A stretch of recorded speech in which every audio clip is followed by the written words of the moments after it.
नमस्कार दोस्तों, मैं हूं धर्मवीर और आज हम जानेंगे स्थूल शरीर की उत्पत्ति के बारे में। गुरु गोरखनाथ जी ने सिद्ध सिद्धांत पद्धति, जो हठियों का बहुत ही महत्वपूर्ण ग्रंथ है, उसके अंदर क्या बताया है।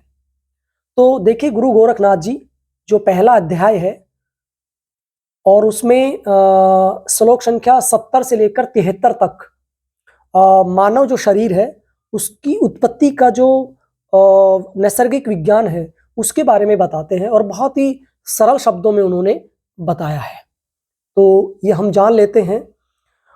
देखिए, उसमें बताया गया है कि जो पुरुष शरीर की जो उत्पत्ति है, यानी ओरिजिन ऑफ मेल बॉडी,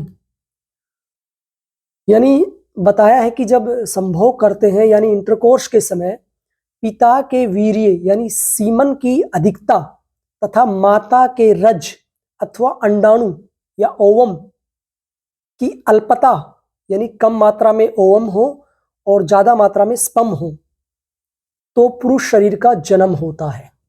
ऐसा गुरु गोरखनाथ जी सिद्ध सिद्धांत पद्धति के पहले अध्याय में बताते हैं। इसके अतिरिक्त कन्या शरीर की उत्पत्ति के बारे में, यानी ऑरिजिन ऑफ फीमेल बॉडी के बारे में कहते हैं कि ड्यूरिंग इंटरकोर्स यदि माता का रज अधिक है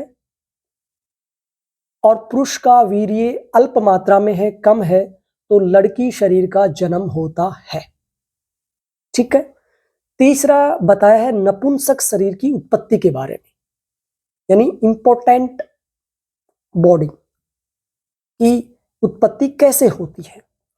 इसमें गुरु गोरखनाथ जी कहते हैं जब मेल और फीमेल दोनों का ड्यूरिंग इंटरकोर्स रज और शुक्र या वीर्य समान मात्रा में है, तो उस समय नपुंसक संतान की उत्पत्ति होती है।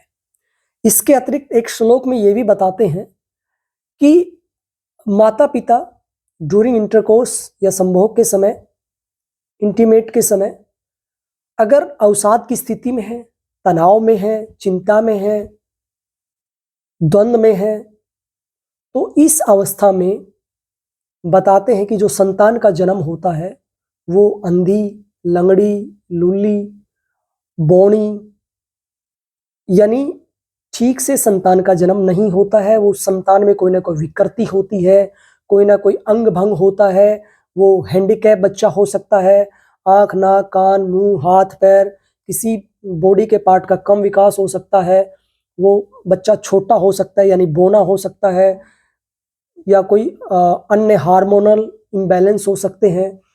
तो इस तरह से मानव शरीर की उत्पत्ति का विज्ञान वो अपने इस ग्रंथ में बताते हैं। इसके अतिरिक्त उन्होंने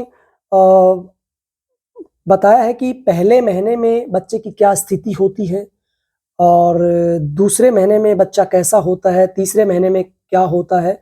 ऐसे जन्म से लेकर और 9 महीने तक, यानी प्रेगनेंसी से लेकर और 9 महीने तक जब तक डिलीवरी होती है, वो पूरा महीने के अनुसार बताया गया है कि बच्चे का कैसे विकास होता है।